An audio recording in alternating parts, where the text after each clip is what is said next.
credit. This is a big game for Toronto. They want to get the number one wild card. They could have clinched the playoffs. And they just stood and gave him an ovation when the ball went over the wall. So it wasn't raucous like it would be at Yankee Stadium, but they certainly showed him the love. They appreciated the moment. Now, you've mentioned the fact that he is such a selfless player. He's a team guy, and he's talked so many times about wanting to achieve the team goals and winning the division and moving on from there. For him personally, what do you think weighs on him more now? Is it getting to 62? Is it setting a new record, or is it the Triple Crown? You know what? I don't think he really involves himself with that stuff. I know that sounds ridiculous, but when he hit his 60th home run, we couldn't even get an interview with him on the field because he said he wasn't the hero of the game. He wanted Giancarlo Stanton to get it. I think the thing that made this special for him, the Blue Jays had just tied the game at 3. So that 2-run home run actually gave the Yankees the lead 5-3. That's what he cares about, and that's what he has been saying over and over.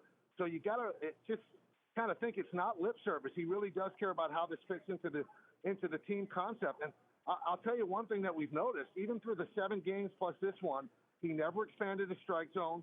He took all the walks that they gave him, never complained about it, never really moaned about, oh, they're pitching around me. He's just within the team concept. So if 62 against the Orioles maybe this weekend at Yankee Stadium, if it comes within the team concept and they win, I think he'll be happy. He hasn't spoken at all about the Triple Crown, not a bit.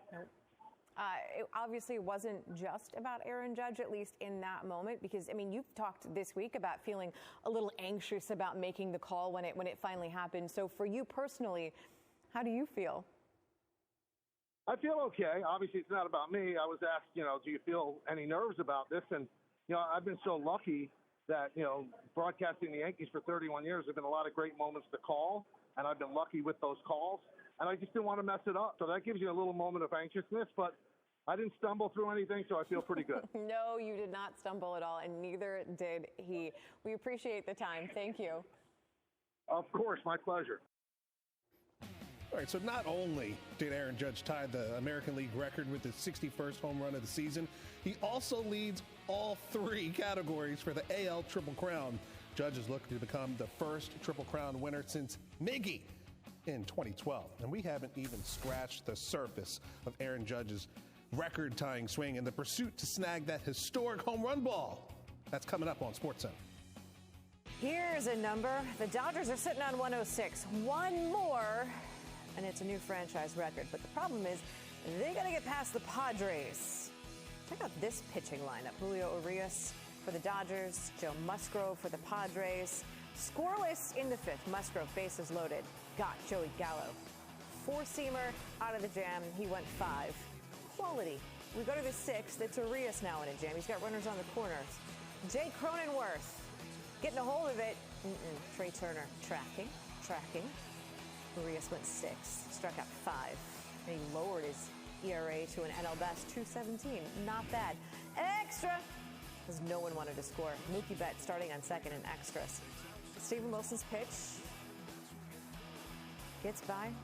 Austin Nola. Betts moves to 3rd, runner in scoring position. Hello, Frederick. Freddie Freeman. Score Betts. Took to the 10th. We got a runner. He's crossed home plate. It's 1-0. Bottom of the 10th. Still 1-0. Ha-Sung Kim. Grounder up the middle. But Tommy Kahnle, who came in at the end, gloves it. You're out. 107 it is. The Dodgers beat the Padres 1-0. They may have broken their franchise record for wins in a season. Each of their last 4 100-win seasons. It hasn't translated to playoff success. They lost in the World Series in 2 of the 4 previous occurrences, while failing to win the pennant in each of the last 2. Meanwhile, back east in the National League, it can't get any tighter. It's even, sort of. That's why there's an asterisk. We'll explain in a second. Wednesday night, Mets fresh off an L, bottom 7. They're already down 4-0. So they're 2-9 this month when their opponent scores first. That's 27th in the bigs. Eduardo Escobar, he had a big night. And a big fly. Just because you don't see the beast doesn't mean the beast isn't there. 20th of the season for Escobar. Mets back in the game. 4-2. Bases loaded in the 8th. Richard Blyer, he's had a tough week. John Tumpain behind the plate. Remember, he's the umpire from the night before. Called 3 balks on Blyer to force in a run. Obviously, that's not ideal if you're any pitcher at any level. Don Mattingly and Blyer both ejected. Back to Wednesday. Escobar, remember, the night is all about him, and the nightmare continues for Blyer. He just needs a hug. He's having a bad week. Mets tied the game at 4. Bottom of the 10th. Still tied at 4. Escobar now batting left-handed because he's a switch. He went from nasty to Nas to Escobar. Walks it off. He's the third player in Mets history with 5 RBI, also a career high. 5 for the final. They're now 10-2 in extra innings. That's the best mark in Major League Baseball. How about it in the NL East? So with the Mets win, the best Atlanta can do is tie again to keep the pace, and Matt Olson clearly following the assignment in the second inning. A mile high somewhere between earth and heaven. That's off Josiah Gray. His second straight year of 30-plus jacks, and he joins elite company.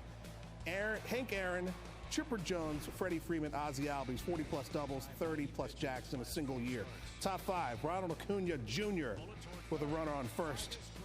Has struggled all year versus DC, just 177 entering Wednesday. But look at this. Look at the diving stop by Ildemargo and the throw to first. Now, Gray needed that because he's just trying to get to the 6th inning for the second time since mid-August. He's pumped after that.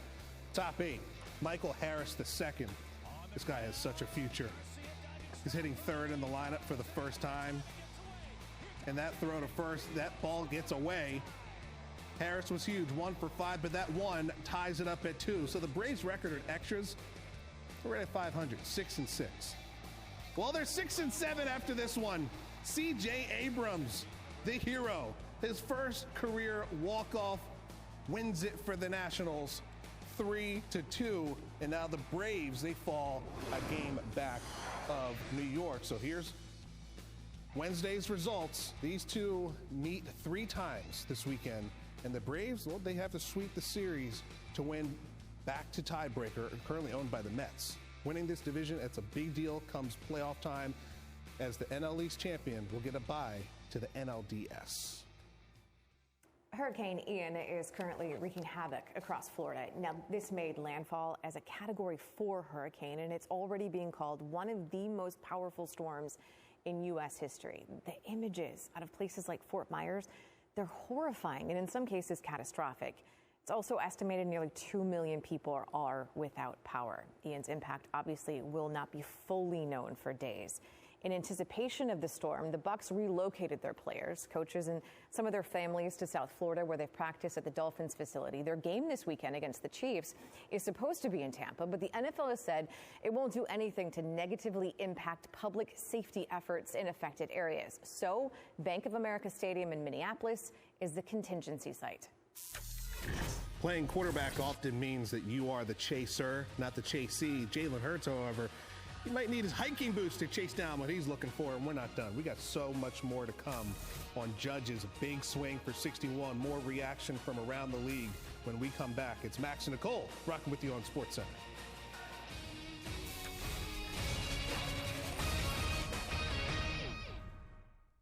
Karim Benzema,